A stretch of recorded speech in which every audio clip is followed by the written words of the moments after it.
చాలని బద్ధకమల్లే ఉళ్ళిరిచింది ఆకాశం రాత్రి దాచిన రబ్బరు బంతే తిరిగొచ్చింది రవిబింబం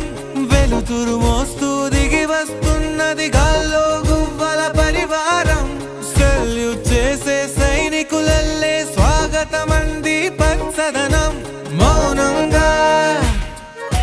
ధ్యానంలో ఉంది మగణం చిట్టి భద్రంగి పిట్టల